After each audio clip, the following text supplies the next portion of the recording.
pues vamos a tener, continuando el estudio del séptimo mandamiento, creo que también podemos introducirlo con la lectura del séptimo mandamiento en el Decálogo, en Éxodo 20, versículo 14, que dice así la palabra del Señor: no cometerás adulterio, no cometerás adulterio. Amén. Pues vamos a continuar con los estudios en este mandamiento. En las últimas semanas hemos estado, viendo, un poco ampliando la perspectiva, se puede decir, no sé si histórica, o ver cómo todo esto ha afectado a nuestro mundo, a nuestra sociedad, y nosotros estamos en medio de ella también, ¿no? Entonces hemos estado hablando de la evolución también, de la mentalidad, la evolución también de las sociedades, sobre todo europeas, americanas, a partir de la Primera Guerra Mundial, ¿no? Lo pusimos como el gran hito, ¿no? Nos acordamos, esto fue hace 2 o 3 semanas.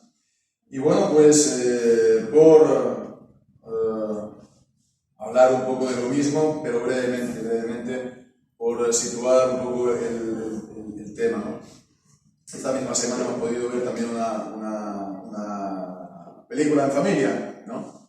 Una película en familia que a veces lo hacemos, ¿no? Últimamente no lo hacemos mucho, pero da igual. El caso es que pudimos verlo, era una película inglesa, también a propósito de esto de la realeza y tal, ¿no? Pues estaba ambientada en la realeza, de una visita que iba a hacer el rey a una casa aristocrática, de una familia aristocrática inglesa, y claro, allí, pues cuando visita al rey, el rey tiene libertad para presentarse en cualquier casa, eso en Inglaterra. Entonces tienen que asistir, ¿no? Entonces, bueno, la trama es muy simple, muy tonta, ¿no? Se puede decir. Que el rey trae su propio servicio, y entonces el servicio de esos condes, de esos duques o de lo que sea, como que se revela para ellos servir al rey. Esa es la trama, ¿no? No mucho más, es una especie de comedia. Bueno, el caso es que estaba ambientada pues, en los años 20, ¿no? de Inglaterra, ¿no? Después ya de la Segunda Guerra Mundial, de la Primera Guerra Mundial, de todo lo que hemos hablado. No se veía mucho rastro, aunque sí, se veía de las conversaciones que había, no se veía mucho rastro de lo que hemos estado hablando, salvo ya a la mitad, 3/4 partes de la película, en la que, como tiene que ser norma en las películas contemporáneas, tiene que salir un chico conoce a chico. Antiguamente era chico conoce a chica. Boy meets girl, ¿no? En las películas. Pues el chico conoce a chico, ¿no? Entonces, bueno, pues lo mismo, en medio de todos los romances de ahí, está también un romance, ¿no? Entre 2 hombres, ¿no? Igualitario, ¿no? Entonces esto es algo, evidentemente, de las películas de los 2010, 2015 para acá. Y bueno, pues lo que quiero simplemente comentar es que esto también confirma lo que estamos hablando. ¿Por qué? Porque el contexto general era la todavía sociedad conservadora del Reino Unido. Y lo único, pues, que apareció todo esto a partir de ¿qué? De que aparecieron 2 hombres, no se sabe bien por qué. No se sabe bien por qué, porque no estaba bien claro. En una fiesta de homosexuales clandestina, ¿no? Y empezaron a llamar, y entonces aparecieron la policía, porque en aquella época los detenía. Y entonces pues lo llevó a uno preso, y entonces pues el chico conoce al chico, era uno del servicio de seguridad de la reina que lo saca de la prisión, ¿no? No es una cosa muy interesante, ¿no? Pero la cuestión es que vemos ¿cuál es la visión que se daba ahí? La fiesta, el guateque que se hacía clandestino, que estaban tocando música americana, jazz, ¿no? Con el piano, tin, tin, tin, tin, confirmando lo que decíamos, que a partir de la Primera Guerra Mundial se generó toda una serie de cultura para los jóvenes, musical, que iba a acompañar toda la cuestión de la revolución sexual. Y después también el enfoque sobre la homosexualidad. Estaba penado. La policía venía. Y eso no estaba, digamos, aceptado en la sociedad, en el bajo pueblo, ni mucho menos. ¿Qué era eso, por lo tanto? De las clases altas, ¿no? ¿Quién era el homosexual principal? El que estaba al servicio de la reina, ¿no? Que, digamos, pues eso, sí, el que estaba al servicio de la reina. Y fijémonos, ¿no? El ambiente general, ¿no?, de todo esto era conservadurismo de la monarquía británica. ¿Cuáles fueron los personajes que presentaron de manera más ridícula en esa película? La gente del pueblo llano, que eran, digamos por así decirlo, devotos de la monarquía. La gente del pueblo, obreros, que están expectantes y que aman a su rey. ¿Por qué? El enfoque es plenamente izquierdista. Y lo digo esto como excomunista que fui yo en mi juventud. Porque las izquierdas, ¿qué es lo que más aborrecen o lo que más desprecian? La gente de la clase obrera con valores conservadores. Los desprecian directamente. Porque es como que estás al servicio, según su discurso, de tus explotadores. ¿Verdad? Entonces, los buenos son los rebeldes. Los buenos son los rebeldes. El conservador, por lo tanto, tiene su familia, sus hijos y su moral conservadora. Los rebeldes son los que ya no está tan claro, ya tienen sus líos, ya tienen sus romances, ya tienen sus 2 o 3 o 4 mujeres, porque son rebeldes a la moral conservadora de todo esto. Todo esto lo digo porque, bueno, viendo la otra semana digo, oye, pues lo confirma todo lo que estoy diciendo. Y además porque estos son patrones culturales que nos están continuamente dando, si vemos la televisión, nosotros no lo vemos, ¿no? Porque no vemos, ya hace mucho tiempo que decidimos, ¿no?, cuando ya nos casamos, no ver la televisión. Ya es una opción. Pero si vemos la televisión hemos de tener la antena puesta. Porque estas son ideas que se nos están dando continuamente y son patrones que asumimos, hacemos nuestros. Entonces vemos la vida desde ese punto de vista. Y eso ha sido la razón por la cual, entre otras cosas, la homosexualidad ha venido a ser plenamente aceptada en nuestra sociedad cuando era objeto de burla y era completamente rechazada por el pueblo llano hará, qué sé yo, 25 años, 30 años. No más. No más. A base de estar asumiendo todos esos patrones, ¿no? Hoy en día, ¿no?, hay actores que hablan de arquetipos, ¿no?, culturales, etc. Asumiendo esos arquetipos o esos valores o esos patrones que nos dan en películas. Porque entonces nosotros también podemos asumirlos y de esta manera participar y de esa manera poco a poco nuestra visión de las cosas se va cambiando, ¿no? Entonces la cuestión es que, volviendo ya entrando un poco en materia de este mandamiento, como creyentes y como iglesia hemos de buscar, ¿verdad?, el cortar por lo sano con los pecados en general, con los pecados del decálogo en general y con el pecado del 7º mandamiento en general. Cortar por lo sano. Cortar por lo sano es una expresión, supongo que médica, que es cuando hay una infección, no te quedas solamente quitando la superficie, sino que vas a la zona sana, ¿no? Esto es como, por ejemplo, en un cáncer. No es que te abren y te quitan, pues, el tumor mayor y te dejan los pequeñitos, ¿no? No, te tienen que quitar absolutamente todo. Porque si te quitan el mayor y te quedan los pequeñitos y te cierran, eso se vuelve a reproducir. Entonces tenemos que ir a la raíz del asunto siempre. No quedarnos entonces simplemente en lo formal, en la apariencia, no solamente, digamos, así a grosso modo, ¿no? A grandes trazos. Estamos cumpliendo este mandamiento nosotros como creyentes y nosotros como iglesia, porque que se sepa no hay ningún caso de adulterio. Pues gloria a Dios, que sea así, que continuemos así, ¿no?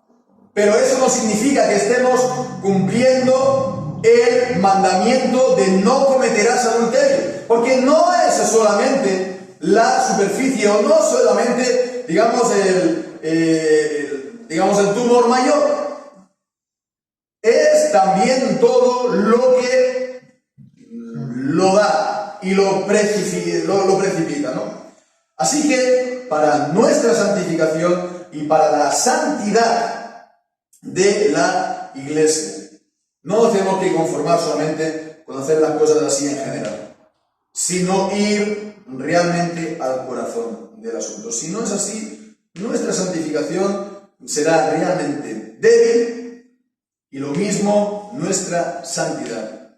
E inevitablemente vamos a estar participando de patrones culturales, se puede decir, ¿no? O vamos a ser partícipes de la cultura ambiente, que ya hemos dicho y ya sabemos todos, pues, por dónde van. Entonces hemos de eliminar de nuestra vida todo rastro de adulterio, y eso va mucho más allá de no cometer nunca jamás un acto formal, se puede decir así, de adulterio. Como dice pues el Señor Jesús en el Sermón del Monte, ¿verdad? En el capítulo 5 y en el versículo 28. No nos podemos conformar con decir, no, mira, yo estoy aquí completamente libre en este asunto. Porque dice en el versículo 27, oísteis que fue dicho a los antiguos, no cometerás adulterio, pero yo os digo que cualquiera que mira a una mujer para codiciarla, ya cometió adulterio con ella, dice, en su corazón. En su corazón. Entonces la cuestión, todo es el corazón. Y hay, pues, decía, de ir a la raíz y se ha de cortar por lo sano. Y esto no es que uno sea muy radical, es que esto se puede decir que es lo que está diciendo también el Señor Jesús. Fijémonos lo que dice: si tu ojo derecho te es ocasión de caer, sácalo y échalo de ti, porque te es mejor que se pierda uno de tus miembros y no que todo tu cuerpo sea echado al infierno. Y si tu mano derecha te es ocasión de caer, córtala y échala de ti, porque mejor te es que se pierda uno de tus miembros y no que todo tu cuerpo sea echado al infierno. No está diciendo que si has pecado te cortes la mano en plan castigo. Es si te es ocasión de caer. Si esto es para ti una ocasión de caer, si es un peligro para ti. Entonces vemos aquí de esa manera es una palabra muy fuerte, ¿no? Evidentemente no hemos de ver esto aquí, interpretarlo y practicarlo de manera literalista, ¿no? Conforme a la letra más pequeña y a todos los acentos de la palabra. Que tenemos que cortarnos los miembros, ¿no? La mano, el ojo, ¿no? La cuestión es que hay que ir al corazón del asunto y hay que ser, bueno, ir a la raíz significa ser radical, ¿no? Si tienes que cortar la mano, te la cortas. Tienes que cortar por lo sano. Y cuando estamos hablando, por lo tanto, del corazón, tiene que ser, por lo tanto, inevitablemente con todo lo que ocurre de puertas adentro de nuestra mente y de nuestro corazón. En el lenguaje de la Confesión del Catecismo Mayor, en la pregunta 139, dice: toda imaginación, pensamiento, propósito y sentimientos impuros. Completo. Imaginación, pensamiento, propósito y sentimientos impuros. Y sabemos lo que dice el mismo Señor Jesús en Mateo capítulo 15.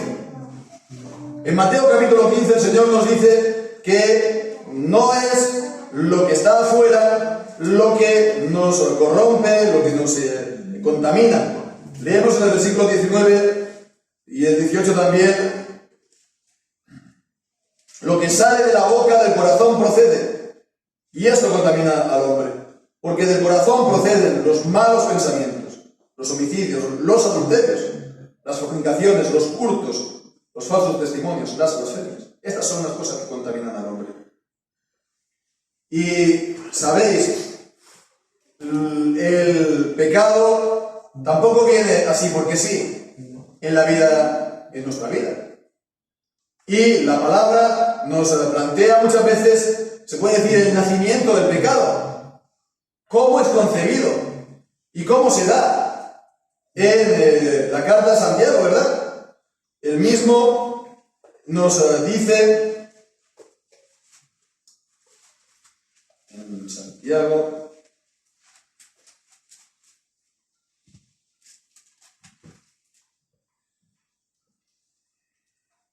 en el capítulo 1 y versículo 13, cuando alguno es tentado, no diga soy tentado de parte de Dios, porque Dios no puede ser tentado por el mal, ni él tienta a nadie, sino que cada uno es tentado cuando por su propia concupiscencia es atraído y seducido. La concupiscencia es su naturaleza pecaminosa, el pecado original, la corrupción de su interior, que hace que nos atraiga todo tipo de cosa mala. Entonces a uno será una cosa, a otro estará más especialmente inclinado a otra, pero todos los hombres y todos nosotros tenemos lo que aquí se llama concupiscencia, estas pasiones pecaminosas en el interior de nosotros. Y entonces vemos que esto está dentro de nosotros, no es algo exterior a nosotros. Dios no nos tienta, la tentación nos viene de dentro, dice, sino que cada uno es tentado cuando por su concupiscencia es atraído y seducido. Hay entonces una atracción, hay una seducción, te expones a esa seducción de la concupiscencia, y entonces la concupiscencia, después que ha concebido, una vez que te has sido uno seducido por esas cosas, y entonces has confraternizado, y has estado con ella y te la has traído a tu seno, dice, entonces coincide y da luz el pecado. Y entonces el pecado, siendo consumado, engendra la muerte. Entonces, ¿en qué estadio, en qué fase se tiene que centrar, ¿no?, la acción por parte nuestra? Con la ayuda del Señor y con su gracia.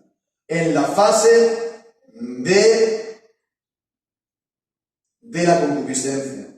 En la fase, por lo tanto, de lo que habíamos leído, toda imaginación, pensamiento, propósito y sentimientos impuros. Estamos hablando, por lo tanto, de lo mismo, de impureza sexual. Estamos hablando, por lo tanto, de que dejar volar la mente o la imaginación en este tipo de cosas. Y que es algo que es pecado. En sí mismo es pecado. Antes incluso de que esto conciba el acto mismo y eso engendra la muerte y muchos males.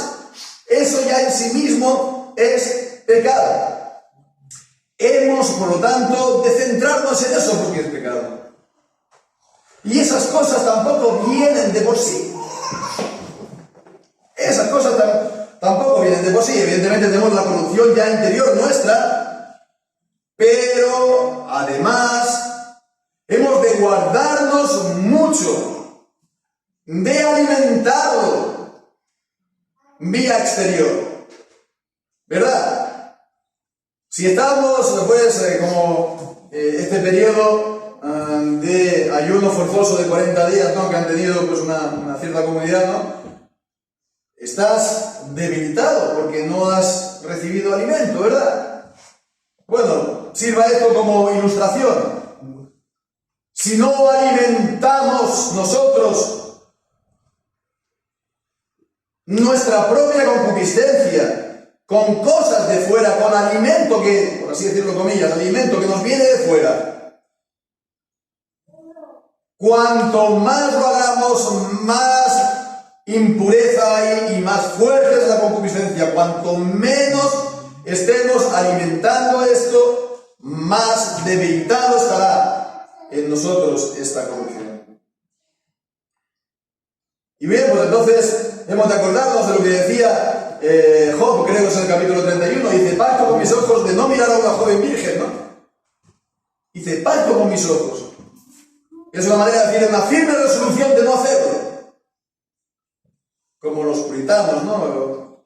En Nueva Inglaterra, que se caracterizaban por esas resoluciones que normalmente se ponían por escrito, se ponían con una firma y se firmaba, con una fecha y se firmaba, ¿no?, delante de Dios. Hice pacto con mis ojos, hice esa resolución. Pero además también, hoy en día, por supuesto, tenemos un grave problema, que es toda la producción inmunda que se ha generado en nuestra cultura, en nuestras naciones, ¿no?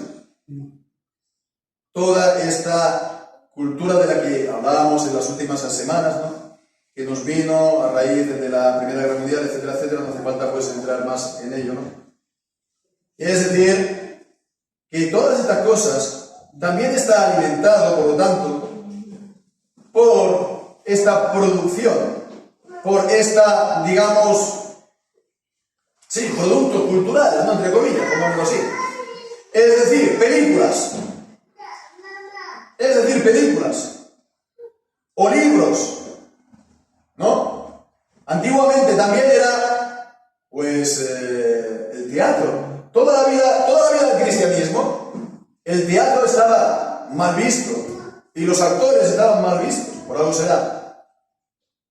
Por la vida que llevaban, la mayoría, ¿no?, que viene a ser más o menos como la vida que llevan los autores en el día de hoy. No ha cambiado mucho. Pero también por lo que representaban. Porque siempre ha sido así una fuente de inmoralidad. Como también la danza. No todo tipo de danza, porque bueno, hay danza que es, neutra, ¿no? No es una danza sensual. Y creo que como influencia del cristianismo, aquí en Occidente, en Europa, por lo menos se ha desarrollado un tipo de baile que está lejos de connotaciones y de sensualidad, ¿no? Pero no es así todo tipo de baile. Que tiene pues también pues todo tipo de movimiento y de insinuación, por no hablar también, incluso, esto habla también incluso de los bailes digamos, considerados de cultura, como el ballet. Que están todos, pues sí, están bailando así muy a la clásica, pero están todos en... Pues eso, ¿no? Están desnudos, o prácticamente desnudos, ¿no? O mostrando todo su cuerpo. Entonces hemos de evitar todo esto, y la palabra de Dios ciertamente también nos lo dice, ¿verdad? En Efesios capítulo 5, versículo 4, nos dice que evitemos toda la palabra deshonesta, ni necesidades, ni truhanerías que no convienen, sino antes bien acciones de gracia. ¿Qué son las truhanerías? Es todo este tipo de cosas que estamos hablando, estas bromas, ¿no? En Ezequiel capítulo 23, fijémonos del versículo 14 al 16, ahí vemos que también tenemos un ejemplo en la Biblia de imágenes, de dibujos,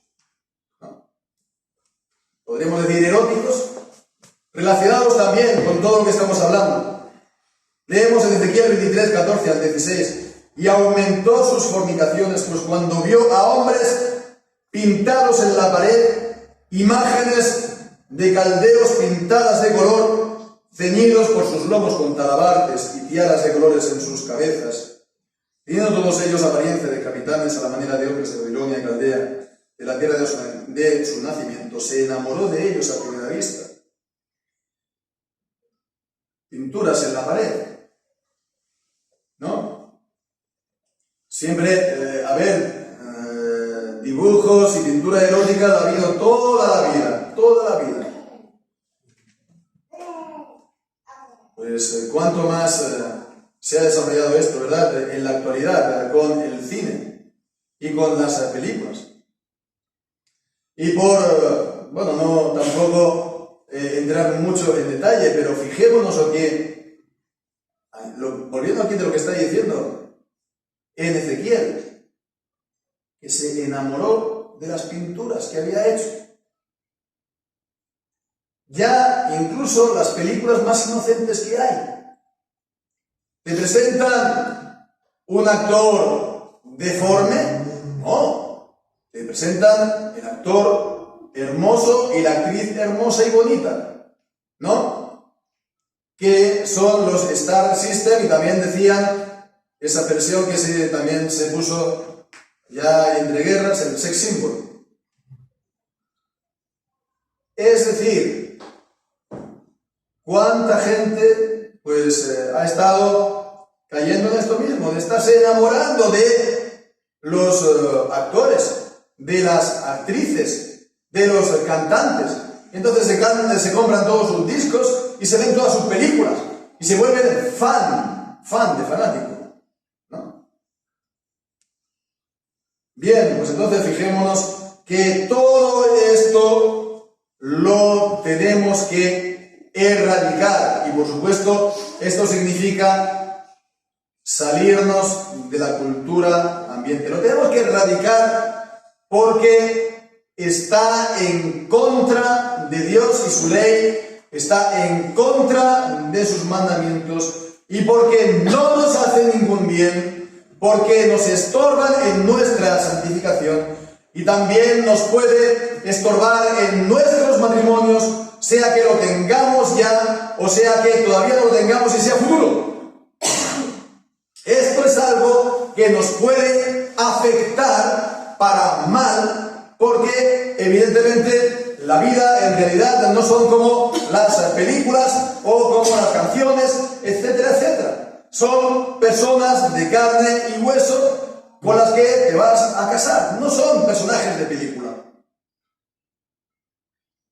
Entonces esto es a tener en cuenta, y hemos de ser radicalmente distintos a la sociedad en la que estamos en este punto. Radicalmente, una actitud radicalmente distinta a esta comida producción cultural, a las películas, a las canciones, etcétera, a la cultura de masas, etcétera. Radicalmente, esto significa que hemos de consumir muchísimo menos que la gente normal este tipo de cosas, y con mucho criterio. ¿Qué es lo que voy a ver? Primero me informo bien de esa película. Yo no supe de esa película, que había esos dos caballeros, ¿no? Si lo hubiera sabido, lo mismo me lo vi, ¿no?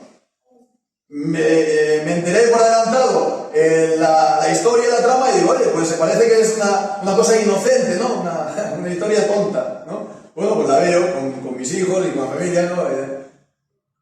Pero no es eso de que yo me pongo delante de la televisión y de una manera acrítica me pongo a ver lo que me echen, ¿no? No, primero me informo de lo que me van a echar. Y si yo soy el que doy el visto bueno de antemano, ¿verdad? Entonces de esa manera me evito estar tragándome cosas que uno no tiene ninguna necesidad, ¿verdad? Y si os lo aseguro, los cristianos, que somos unos cuantos, los evangélicos, que en Estados Unidos son unos cuantos, son 60, 70 millones, si adoptasen esta beligerancia cultural, el cambio cultural es al día siguiente. Y nosotros aquí no somos tantos, pero ¿qué somos? Tal vez dicen 2 millones, 4 millones, no lo sé, porque varía, ¿no? Pero da igual, somos muchos aquí en España incluso, ¿verdad? Hagámoslo, pongamos esto en práctica, esta beligerancia cultural. Pero bueno, cultural significa en lo que entra en mi casa, en lo que veo en la televisión, en lo que voy o no voy a ir a ver al cine. Un comportamiento radicalmente distinto a la sociedad. Ya quiero cambiar la cosa. Si 4 millones de personas, como un solo hombre, hacen esto, ¿no va a cambiar? Anda. ¿Cómo contemporizamos? Porque decimos, no pasa nada, no hay que ser tan radical. Tampoco se dice desde los púlpitos. Y los pastores no queremos entrar en estos jardines de no tener televisión o de limitar su uso al máximo. Porque nos van a decir que somos, no sé, de dónde hemos salido, de qué cueva, ¿no? Muchas veces, pues, lo que se hace es lo contrario, ¿no? se anima al consumo de películas, etcétera, etcétera, para a lo mejor de esta manera nos ponemos todos un poco apologetas, ¿no? No, tenemos otras cosas mejor que hacer antes de perder el tiempo. Antes de perder el tiempo en este tipo de cosas. Radicalmente distintos. Porque, bueno, para nuestra naturaleza corrompida le hace falta bien poca cosa para ponerse en marcha y para que nuestra mente eche a volar. Si esto es así, hermanos, ¿qué hemos de decir también en cuanto a la vestimenta? Y hemos de decir que, la vestimenta femenina o masculina, pero normalmente es algo femenino, porque, quiero decir, nos ha venido todo esto no porque la vestimenta masculina fuera un poco más sexy, aunque, bueno, sí que es cierto que los pantalones tejanos, ¿no? Transmitían, digamos, otro mensaje cuando se crearon por ahí los años 40-50, que la ropa clásica, esta mañana estaban todos vestidos no todos no, pero buena parte en Tarrasa, vestidos de los años 20, porque era la feria modernista, iban vestidos de frac, ¿no? Con su sombrero, con su traje, como si fueran personas de los años 20, y las mujeres iban con sus trajes que iban hasta los suelos, con sus sombreros, ¿no? Lo hacen para la feria, ¿no? Y supongo que ellos lo hacen porque les gustará, ¿no? Pero vemos, ¿no? Eso es completamente distinto a la ropa incluso masculina, ¿no? De jean, ¿no? De tejanos, ¿no? Que normalmente va juntamente con todo lo que hemos dicho de la música y de la cultura de los jóvenes, ¿no? Y por ahí se nos ha venido.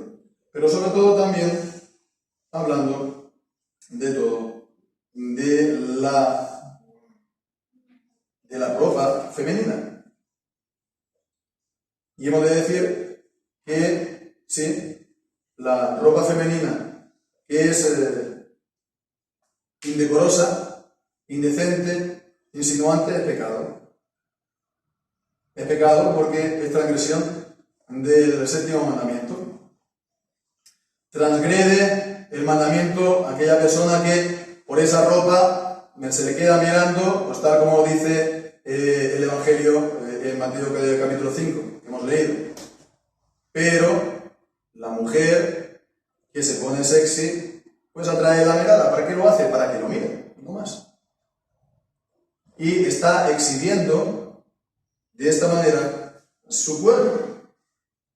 Y también todo este cambio cultural ha venido mucho a través de la mujer. Porque la mujer, por naturaleza, se quiere poner bonita y es normal. Es normal que una mujer se quiera poner bonita, o una chica joven se quiera poner bonita, ¿no? Con su adolescencia. Es lo normal. Pero de ahí le han dicho que a cada vez tienes que mostrar más. A cada vez para ser más bonita tienes que enseñar más.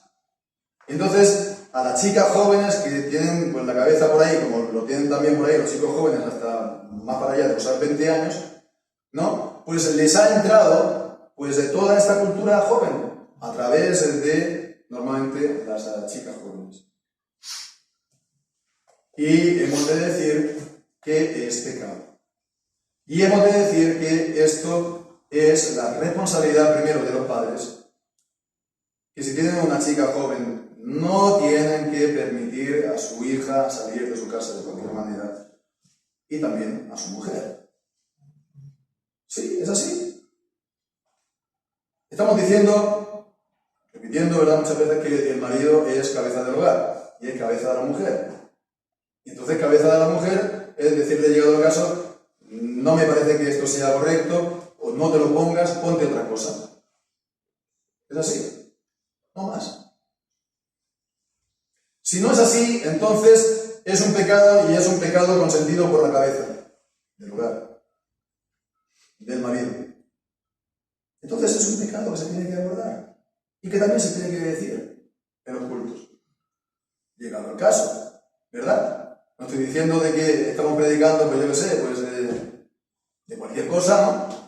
Y entonces cada semana, sin saber ni cómo ni por qué, como hay pastores que predican cada domingo del diezmo, hay otros que están predicando de esto sin saber por qué, ¿no? Siempre vuelven a lo mismo. No es eso.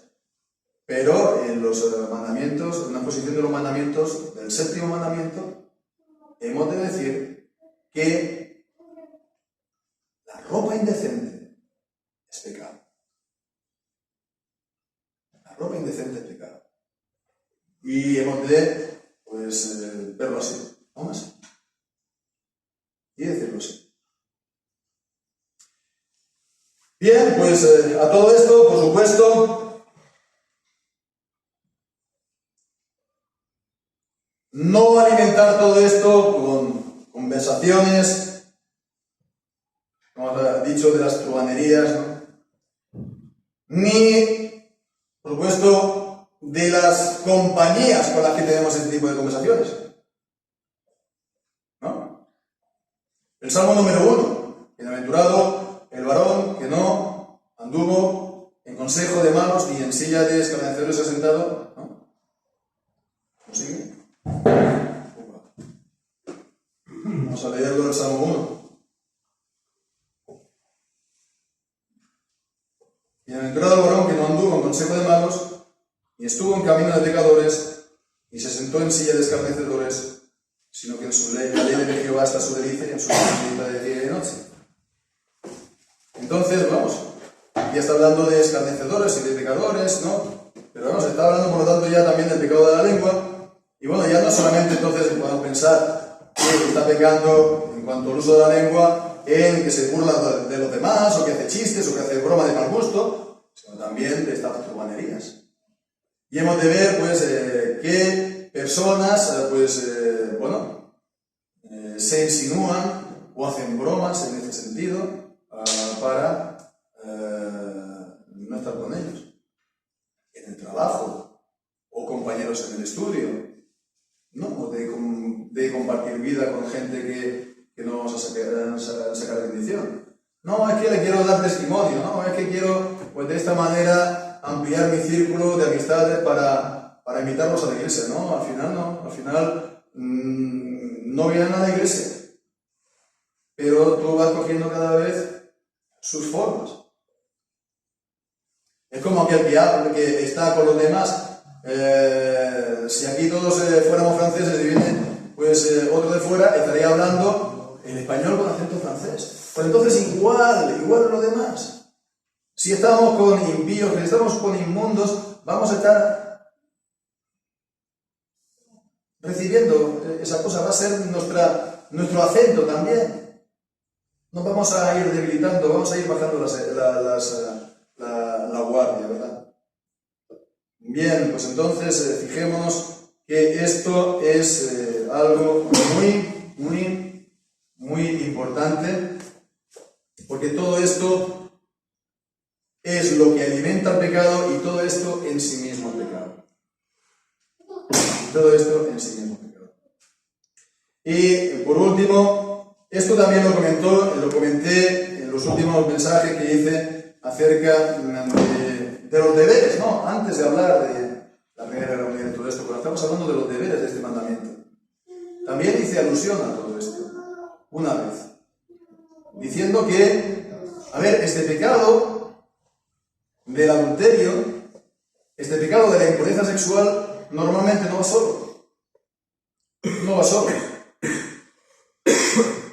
Y en la confesión, en el Catecismo Mayor, lo liga, vemos a cosas como,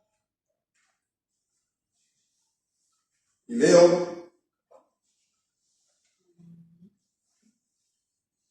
ya llegamos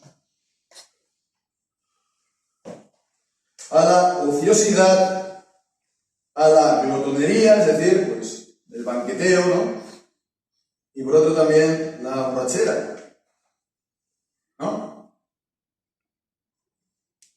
Se liga este pecado de la impureza sexual, del adulterio, de la fornicación, a la glotonería, a la borrachera y a la ociosidad. Y podemos decir, ¿cómo se puede pasar de aquí a lo otro? ¿No? ¿Cuál es la relación entre lo uno y lo otro? Pues mucha, en gran manera. ¿Por qué? ¿Qué es entonces el pecado de la fornicación, llegado caso, el pecado del adulterio? Está en la concupiscencia, están en las pasiones, están en los apetitos. Y es el no ponerle freno. ¿Verdad? Pues ¿qué es esto que estamos hablando? Es lo mismo en otra área. ¿Verdad? Lo otro es de los placeres sexuales, sí. Y esto es los placeres de la mesa, ¿no? Bueno, tengo ese apetito, tengo este gusto y no sé cómo parar. No sé cómo parar para comer, no sé cómo parar para beber, no, solo un vasito de vino, no, tiene que ser uno tras otro, tras otro, tras otro. No tengo freno. Y fijémonos, ¿no? Dicen la ociosidad. ¿Qué tiene que ver eso con esto otro? Pues la persona que se refrena es una persona que tiene autocontrol, es decir, disciplina. ¿Y cuál es la persona que está ociosa? Porque está suelta. No tiene ninguna disciplina. No tiene ningún autocontrol, por consiguiente. Entonces vemos que son marcas de carácter que están ligadas. Y entonces podemos decir que sí, que la ociosidad, la glotonería, la borrachera, la falta de dominio propio en general, también está ligado y se puede ver como una transgresión del séptimo mandamiento porque no se está controlando los apetitos, ni las inclinaciones, ni las pasiones de uno. Y si se falla por aquí, se va a fallar por allá también. Bien, pues entonces veamos que es realmente importante todo esto. No es entonces algo meramente cosmético. Tengo una verruguita y me la tapo con un poco de... No. Realmente se tiene que ir al fondo de las cosas. Tenemos dos grandes enemigos, por así decirlo. Uno somos nosotros mismos, y esa concupiscencia, esa corrupción interior que hemos dicho. Que bastante tenemos para subyugar, para controlar, ¿verdad? Para estar alerta contra nosotros mismos. Y esa es, en buena medida, el trabajo de la santificación. Un trabajo contra nosotros mismos. Cuando está diciendo Pablo de que yo golpeo mi cuerpo. Bueno, pues lo podemos alegorizar si se quiere, pero realmente está hablando de un duro trato con el cuerpo. Está hablando de esforzarse y de autodisciplina. En este caso. Autodisciplina es lo que comes, cuánto duermes y lo que haces durante el día que estás despierto. Autodisciplina es lo que hablas y también, sobre todo, lo que callas. Entonces, esa es nuestra santificación, por una parte, el subyugar, el dominar esto, el tenerlo bajo control, y también, por otra parte, tenemos el enemigo exterior, que es, como hemos visto, inmenso. La cultura en la que nos vivimos, en la que nos movemos. Pero, hermanos, estas culturas vienen y van y cambian. Y de la misma manera que ha venido esto, pues se puede volver a que haya un cambio en la dirección contraria, porque los tiempos están en las manos de Dios, y Dios cambia los tiempos y las edades. No tengamos ninguna duda. Esto se puede realmente cambiar. Por muy perdido que se vea la cosa, por nunca se ha visto algo parecido, estamos de acuerdo, pero se puede esto cambiar.